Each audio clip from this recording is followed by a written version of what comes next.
Welcome to my channel. Let me ask you something.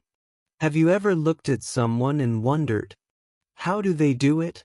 They seem to reach their goals. They stay calm, even in stress. They look confident, happy, and full of energy. And then, there are others. They work hard but never really move forward. They get stuck in the same place for years. Maybe you have felt like that too, working, trying, but still not seeing big results. So, what is the difference? What is their secret? Today, I am going to share with you something powerful, the 7 habits of highly effective people. But wait, this is not just another list of tips. This is a guide. I will walk with you step by step. You will not just hear these habits, you will understand them. And more than that, you will feel ready to use them in your life. It doesn't matter if English is not your first language. In fact, this lesson will help you learn English while you learn life skills. Every habit I explain will be in simple words. You will see examples that connect to your life. You will be able to practice the ideas immediately, even today. I want you to imagine something. Imagine you wake up one day and feel in control of your life. You know what you want. You know how to focus on what matters. You can handle problems without losing your peace. You can work with people and inspire them. And most importantly, you feel like you are growing every single day. That is what these 7 habits can give you. So, stay with me, because once you know these habits, you will never see life the same way again. And you will not want to miss even one. Chapter 1, Be proactive. Take control of your life. Let's start with the first habit.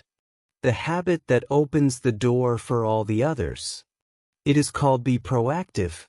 Now, that word might sound big, but I promise the meaning is simple. Being proactive means you do not just wait for life to happen to you. You make life happen. You take action before problems come. You choose your response instead of just reacting to situations. Think about the opposite of proactive, reactive. Reactive people wait for something to happen, and then they respond. They let their mood, their decisions, and their energy depend on things they cannot control. If the weather is bad, they feel bad. If someone says something rude, they lose their temper. If life gets hard, they stop trying. In other words, reactive people let the world control their life. Now, let me show you the difference with an easy example. Imagine 2 students, Ali and Sarah. Both have an English exam in 1 month. Ali is reactive. He tells himself, I will start studying when I have more time. Weeks pass. He spends hours scrolling on his phone. 2 days before the exam, he starts reading quickly, but he feels stressed, unprepared, and nervous. Sarah is proactive. She knows the exam is coming, so she plans ahead. Every day, she spends just 20 minutes studying English. She reviews vocabulary, listens to short English audios, and practices speaking in front of a mirror. When the exam day comes, she feels calm, confident, and ready. What's the difference between Ali and Sarah? It's not intelligence. It's not luck. It's the habit of being proactive. Sarah didn't wait for the perfect time to study. She made the time. She took control of what she could do every day. The same is true for learning English, or for anything in life. Many people say, I will start learning when I have more free time. Or, I will start when I have enough money to join a class. Or, I will start when I feel ready. But here's the truth, there is no perfect time. If you wait for perfect conditions, you will wait forever. Proactive people don't wait for everything to be perfect. They start with what they have, where they are right now. If you have no teacher, use free videos. If you have no partner to practice with, talk to yourself in English. If you are shy, start writing small sentences in a notebook. The key is to do something, not tomorrow, but today. I want you to remember this. Proactive people are not superheroes. They don't have magic powers. They are just normal people who make a choice every day. The choice to act, not to wait. They take responsibility for their life. They focus on what they can control, not on what they can't. There's a small exercise you can do right now. Take a piece of paper. On one side, write things I can control. On the other side, write things I cannot control. Under things I can control, write things like my effort, my attitude, my daily habits, my words. Under things I cannot control, write things like the weather, other people's opinions, the past. Now, decide to spend your time and energy only on the first list. That's how proactive people think. Here's a little story to inspire you. A man named Nick Vujicic was born without arms and legs. Many people in his place would feel hopeless. But Nick chose to be proactive. He focused on what he could do, not what he couldn't. Today, he is a famous motivational speaker who travels the world inspiring millions. If he can choose action over excuses, so can we.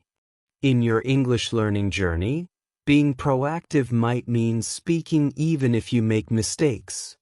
It might mean listening to English audio every day, even if you don't understand everything at first.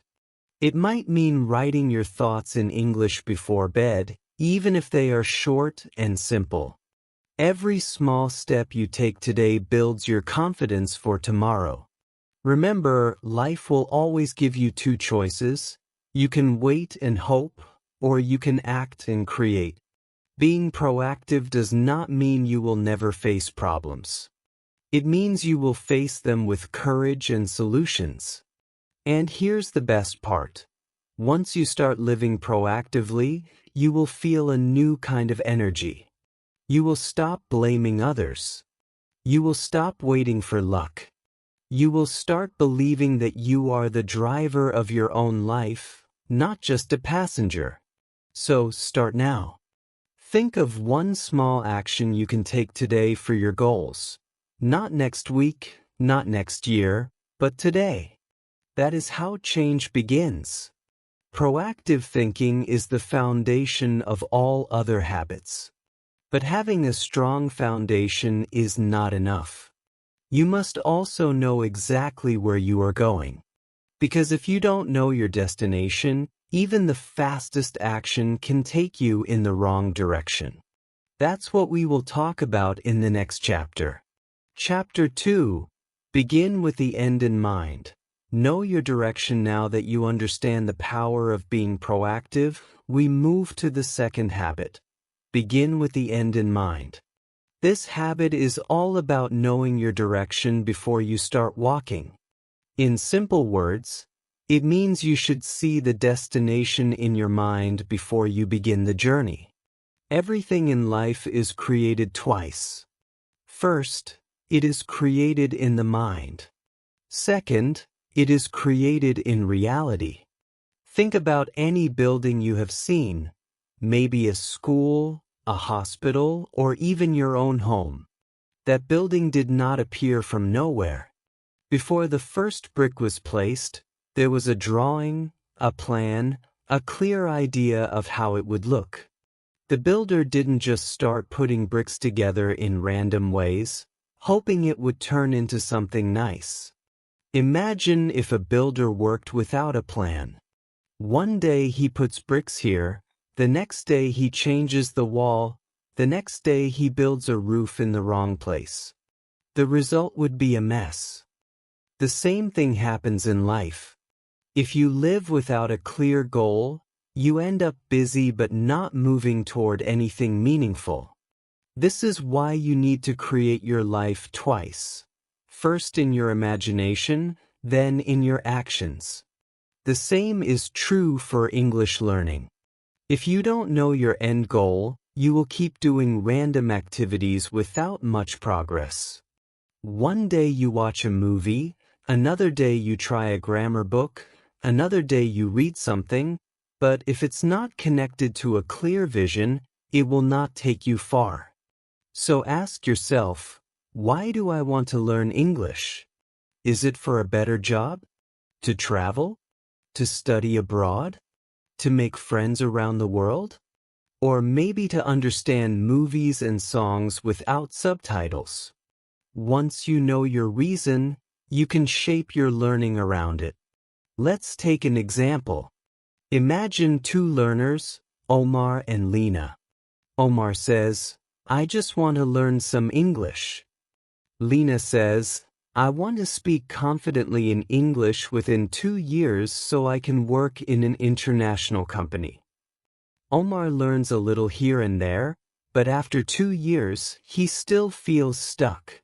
Lena, however, plans her learning according to her goal. She focuses on speaking practice, learns job-related vocabulary, and builds her confidence step by step. Who do you think reaches their goal? Exactly, Lena. Because she began with the end in mind. I want you to pause for a moment and imagine yourself 5 years from now. Where are you? What are you doing? Are you speaking English in a meeting? Are you traveling to new countries without fear? Are you helping your children with their homework in English? Picture it clearly.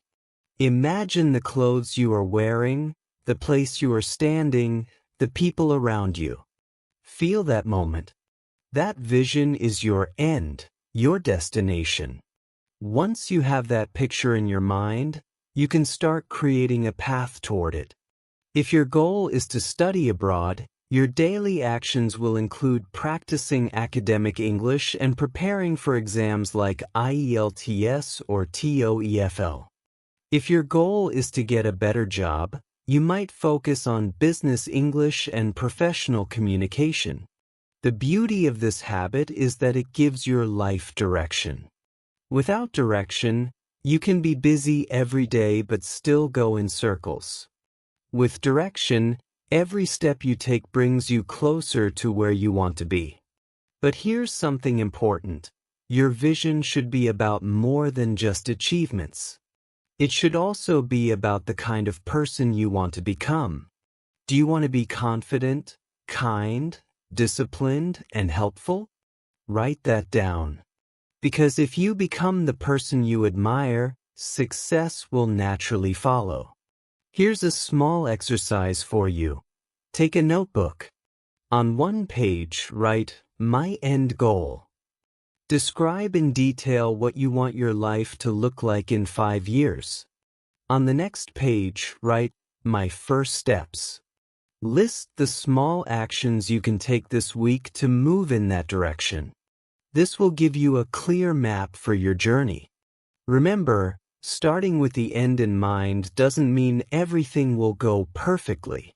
Life will still bring surprises, but if you have a vision, you will adjust your path without losing your way. It's like sailing a ship.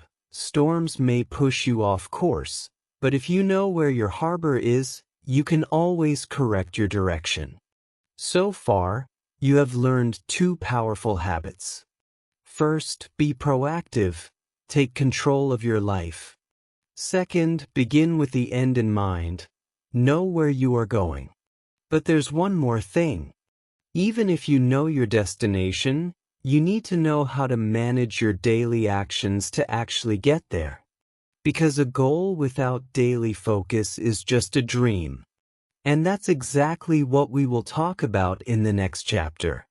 Chapter 3, Put First Things First. Focus on what matters most. You've learned the first two habits. Be proactive, take control of your life, and begin with the end in mind. Know your destination. But now comes the question, how do you move toward that destination every single day? The answer is the third habit, put first things first.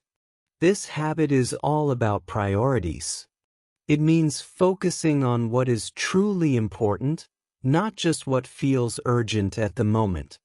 Important things are the actions that bring you closer to your long-term goals. Urgent things are the ones that scream for your attention right now, but they don't always help you reach your dreams. Here's a simple way to see the difference. Imagine you're learning English. An important task might be practicing speaking for 20 minutes a day. An urgent task might be replying to every single notification on your phone. The urgent task feels like it must be done immediately, but in reality, it doesn't help you improve your English. Many people confuse urgent with important. They spend their whole day putting out small fires, answering unimportant messages, checking social media again and again, watching random videos.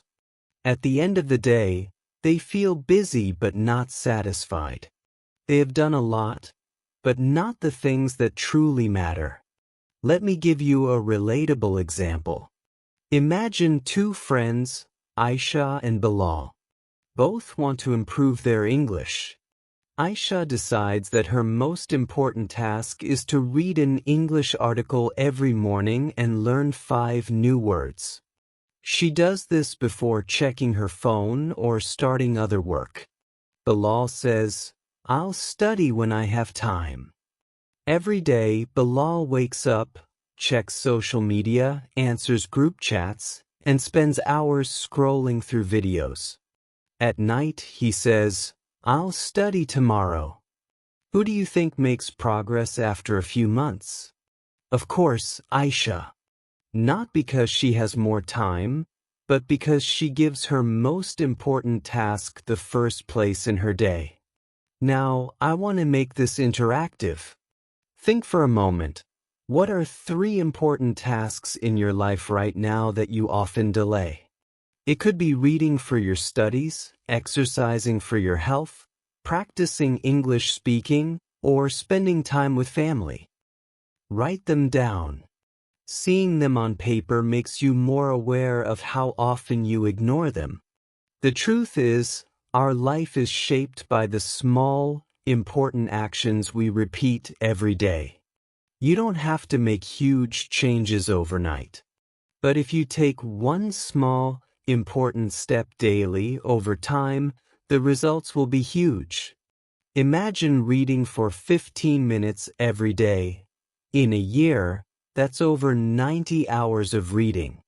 Imagine practicing English speaking for 10 minutes a day. In a year, that's more than 60 hours of speaking practice. Here's a tip.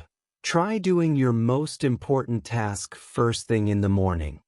This way, it's done before the urgent distractions start taking your time. If you wait until the end of the day, urgent things will always push it away. Let me share a short story. A professor once brought a jar into his classroom.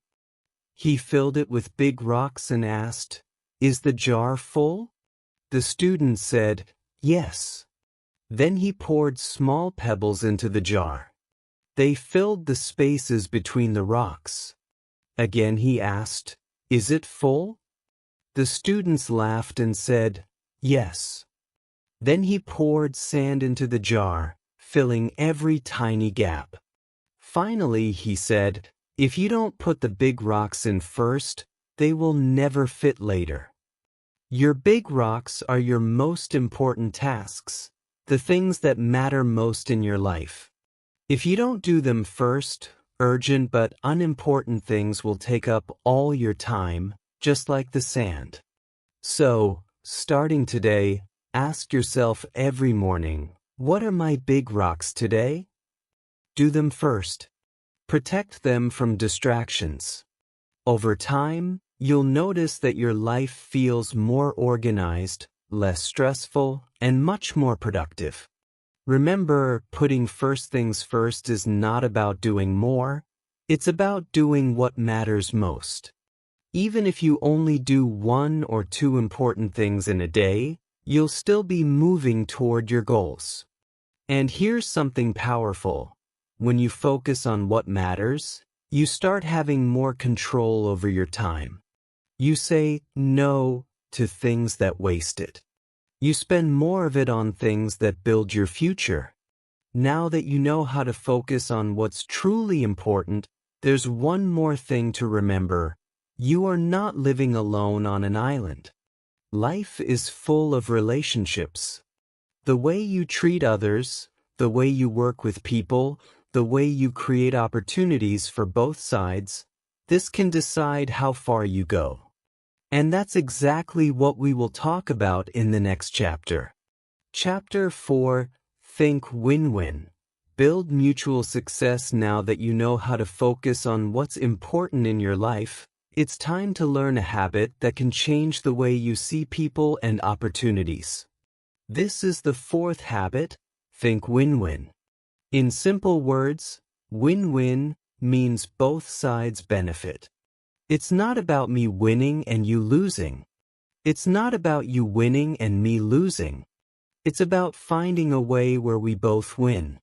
Effective people don't believe that for one person to succeed, another person must fail.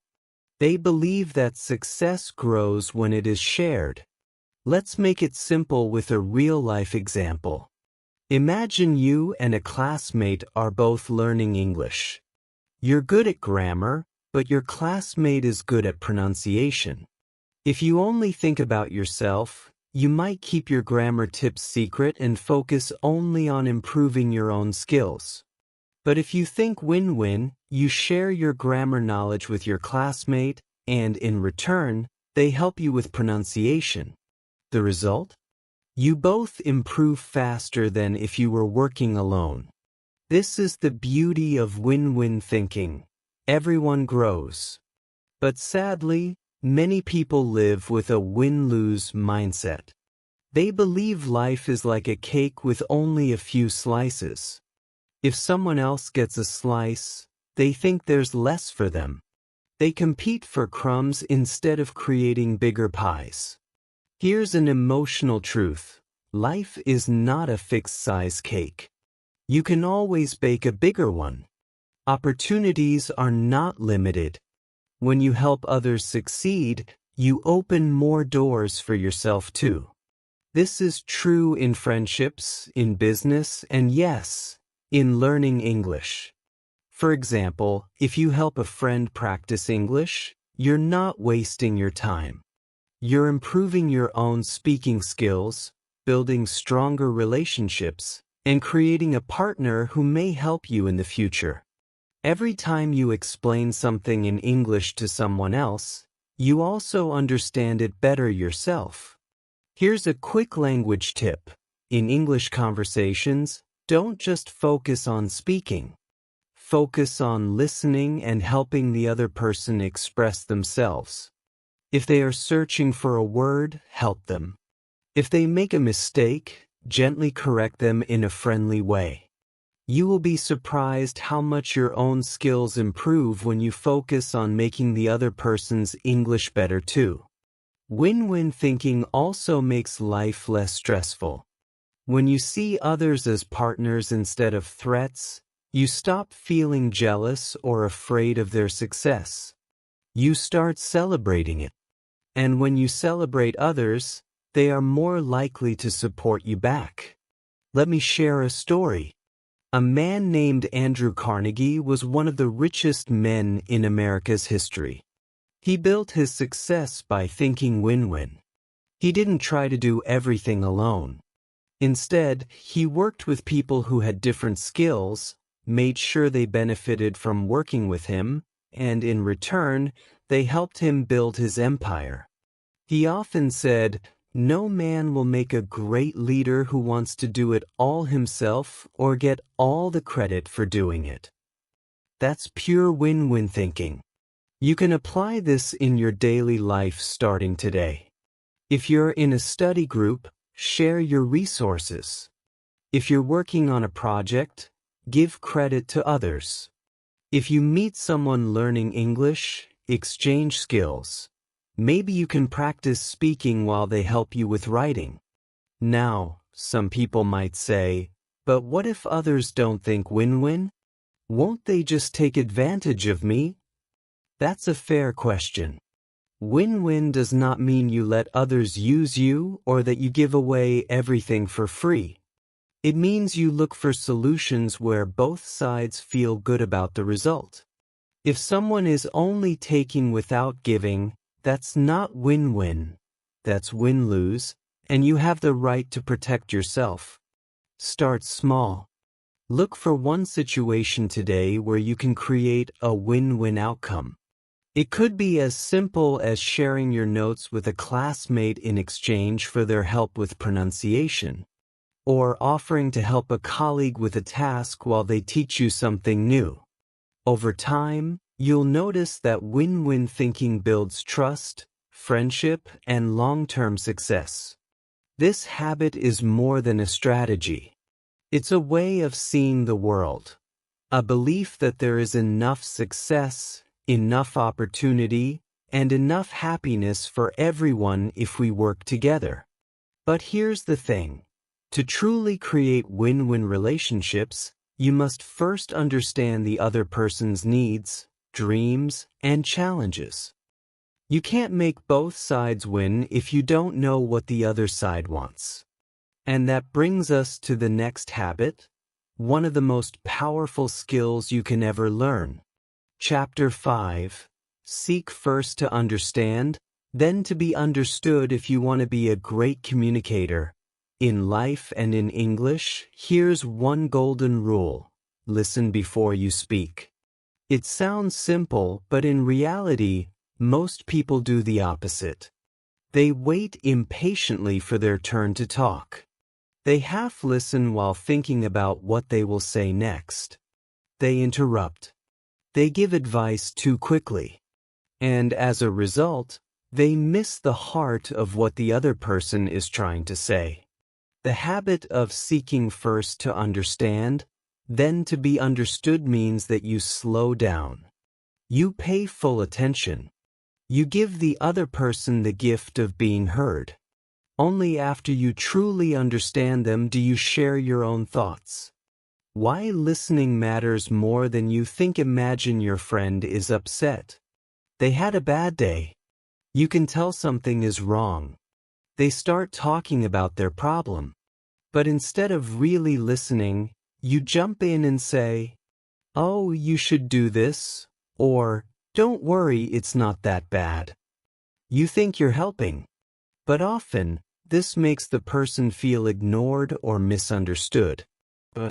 Because they weren't looking for a quick fix. They wanted empathy first, someone to listen, to understand their feelings before offering advice. Here's the truth. When you listen first, you build trust. And when people trust you, they listen to you in return. The connection to learning English. You might be wondering, what does this have to do with speaking English? The answer is everything. When you have a conversation in English, your goal is not just to speak, it's to communicate. And communication is two-way. Listening is how you understand the meaning behind the words.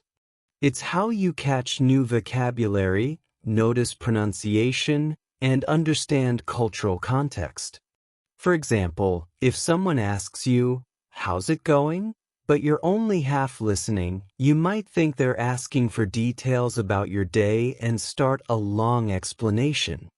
But if you listen carefully, you'll notice the tone and context. They're probably just greeting you, and a simple "good, thanks" is the best response.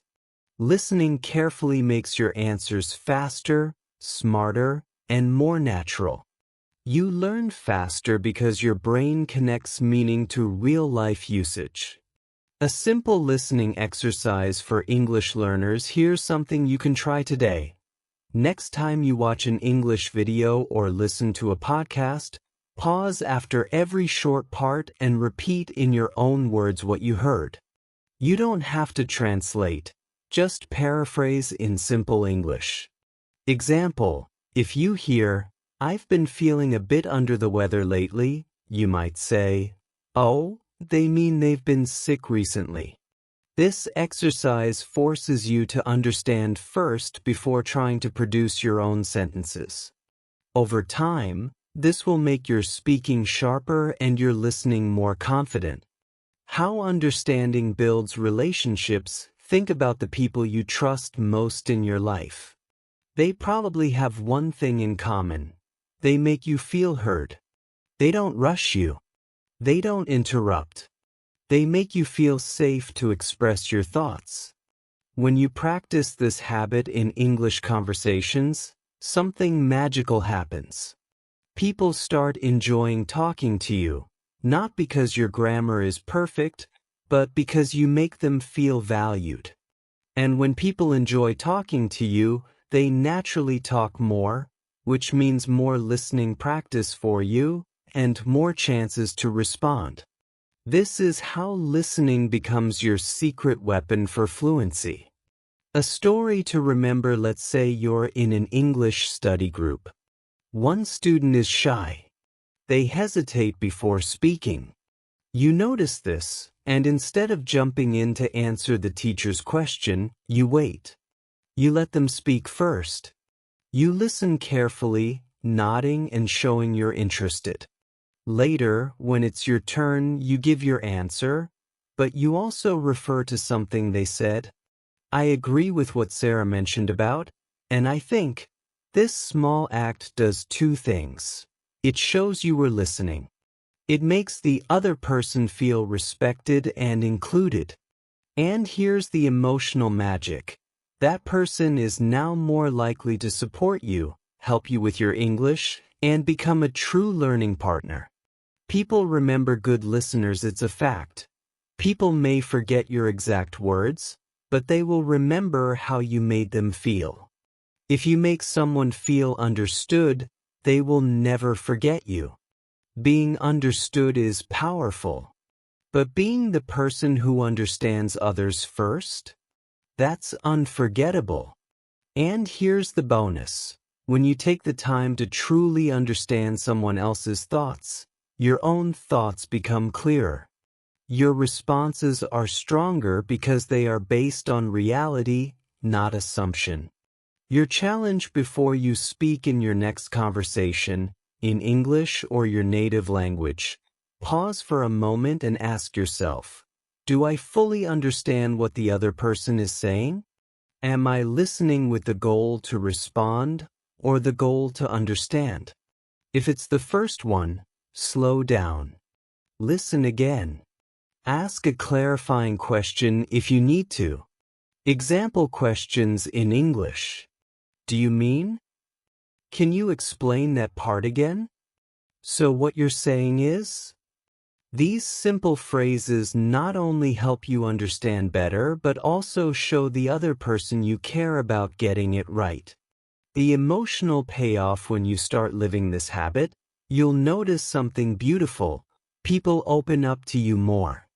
Conversations feel deeper. You feel less pressure to perform and more freedom to connect. And in English learning, connection beats perfection every single time. Smooth transition to the final habit. By now, you've learned to focus on what matters, build win-win situations, and truly understand others before sharing your own thoughts. And when you understand others deeply, you're ready for the final step, working together to achieve more than you ever could alone. Chapter 6, Synergize. Work together to create more. Synergy is a big word, but its meaning is very simple. It means that when people work together, they can create something bigger and better than what they could do alone. Imagine one stick. It can break easily. But if you tie many sticks together, they become strong. That is synergy, strength in unity. In life, you may have skills, ideas, and knowledge. Your friend may have different skills, ideas, and knowledge. Alone, you can both do something. But together, you can do something amazing, something neither of you could do alone. Let's take a relatable example. Imagine you are in a group project for school or work. You are good at writing. Another teammate is great at speaking. Another is skilled at designing slides.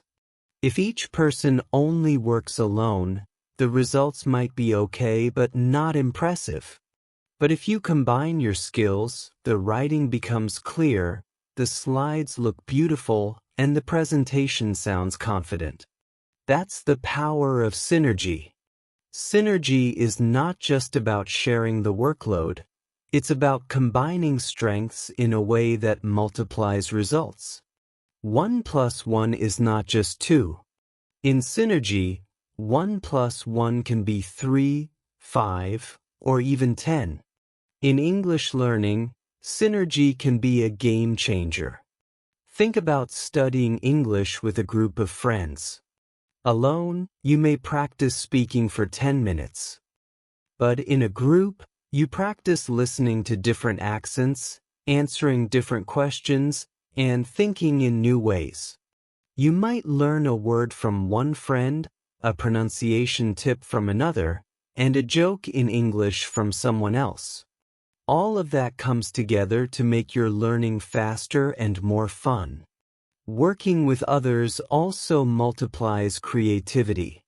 When people share ideas, one idea can inspire another, and soon you have a chain of thoughts that leads to something new. For example, you and your friend are practicing a dialogue in English. You say one line. Your friend replies in a funny way. You both laugh, and suddenly you have a creative story to share. This kind of inspiration often happens only when we are with others. Synergy also opens doors to opportunities. When you work with others, you build relationships. People remember how you made them feel and how well you cooperated. They may invite you to future projects, events, or even jobs. Many successful people say their biggest opportunities came from the people they worked with, not from working alone. Here's an emotional truth. Alone, you can go fast. But together, you can go far. Going fast is not always the goal. Sometimes, you need to go far to build something lasting, meaningful, and powerful. This is true for friendships, careers, and personal growth. But synergy does not happen automatically. It requires trust, respect, and open-mindedness. You must value the strengths of others, not see them as threats. You must listen to their ideas, even if they are different from yours. Sometimes, people avoid teamwork because they think, it's faster if I just do it myself. Yes, maybe it is faster for small things. But for big dreams, teamwork is the only way. There's another important point. Synergy also works across cultures and languages. When you connect with people from different countries, you bring different ways of thinking together. This creates richer conversations, better problem solving, and more interesting experiences. If you are learning English, this is a huge benefit, because English is a bridge language that connects you to people all over the world. Think about a time you worked with someone and felt proud of what you achieved together. Maybe you built something, solved a problem, or created a performance. Remember that feeling? That's synergy. It's not just about the result. It's about the journey of working together, sharing, and creating something bigger than yourself. So, How can you create synergy in your life? Join study groups. Learning with others can double your progress. Share your strengths, offer what you are good at, and learn from what others are good at. Celebrate team success. When the group wins, everyone wins. Be open to new ideas. The best ideas often come from unexpected places. Synergy makes life richer, learning faster, and goals easier to reach. It teaches you that you don't have to do everything alone. It reminds you that the best things in life are often created together. Now you have learned 6 habits, from being proactive, to beginning with the end in mind, to putting first things first, to thinking win-win, to seeking first to understand, and finally, to synergizing. These habits can transform your life if you use them every day. But there's one more thing, a habit that holds all of them together. Without it, the others slowly weaken. With it, the others grow stronger every day. Let's talk about that final habit. Chapter 7. Sharpen the saw. Keep growing and improving. Imagine you are cutting wood with a saw. At first, the saw is sharp and the work feels easy. But after a while, the blade becomes dull. You push harder, but the wood doesn't cut as fast. If you keep going without stopping to sharpen the saw, you will tire yourself out, and your work will slow down. The same thing happens in life. Your saw is you, your body, your mind, your skills. If you don't take care of yourself, if you don't keep learning and growing, you will lose your strength, focus, and passion. Sharpening the saw means taking time to rest, learn, and grow so you can keep being effective in everything you do. It's not about working nonstop until you burn out. It's about balance. You can't run a car forever without fuel. You can't use your phone forever without charging it. And you can't live your life forever without refreshing your body, your mind, and your spirit. Taking care of your body is your main tool for living. If you don't take care of it, your energy will run out. Eat healthy food, drink enough water, move your body every day. You don't need to run a marathon or join a gym. Simple habits like walking, stretching, or dancing to your favorite song can keep you healthy. When your body is strong, your mind also works better. Think about this.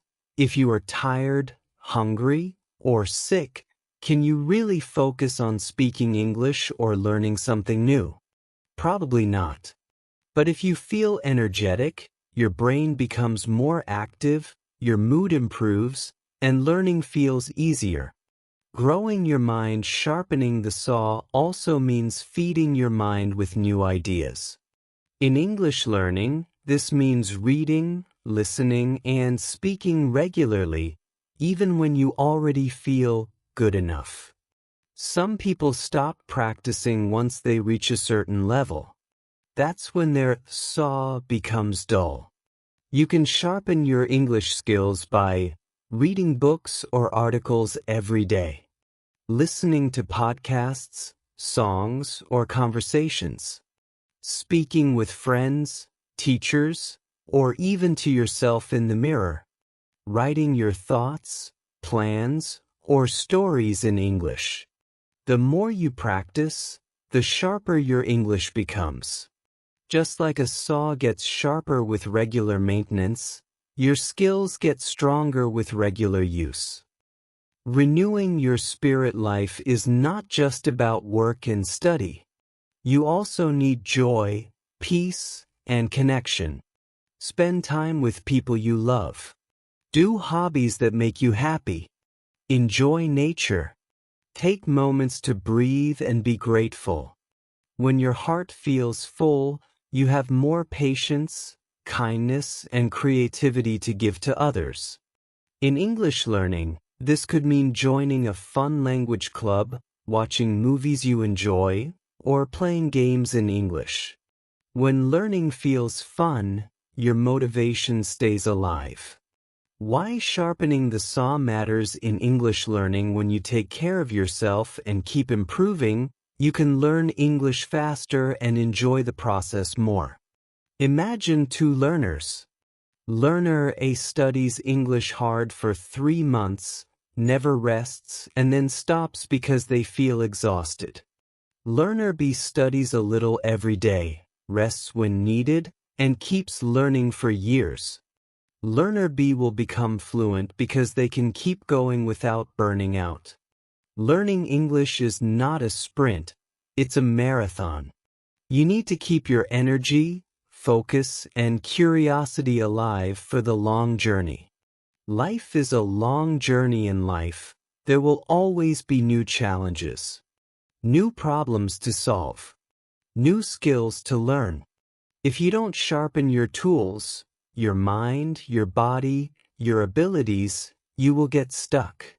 But if you keep improving, you can face each challenge with confidence. Think of a tree. Every year, it grows new rings inside its trunk. It becomes stronger and taller. You should be like that tree, growing a little every year. Even if your growth is slow, it's still progress. The final motivation: these 7 habits are not magic. They won't change your life in one day. But they are powerful because they are choices you can make every single day. You can choose to care for your health. You can choose to learn something new. You can choose to listen, to plan, to work with others. You can choose to sharpen your saw. Start small. Read 1 page in English today. Take a short walk. Drink more water. Call a friend and listen to them. These small actions may not seem important at first, but they build a stronger, sharper, better you. And here's the truth. Life doesn't get easier, but you can get stronger. Every day you sharpen your saw, you are preparing yourself for the next step, the next challenge, the next dream. So keep growing, keep improving, keep your saw sharp, and you will be ready for anything. Now you know the 7 habits of highly effective people, but remember, knowing them is only the first step. The real change happens when you live them every single day. So here's my challenge for you. Which habit will you start practicing today? Will you begin with be proactive, or maybe sharpen the saw? Share your answer in the comments. Your words might inspire someone else to take action. If this video helped you, give it the like so more people can discover these life-changing habits. And if you want more simple, powerful lessons to keep growing, subscribe now. We're building a community of learners who support each other, grow together, and win together, 1 habit at a time.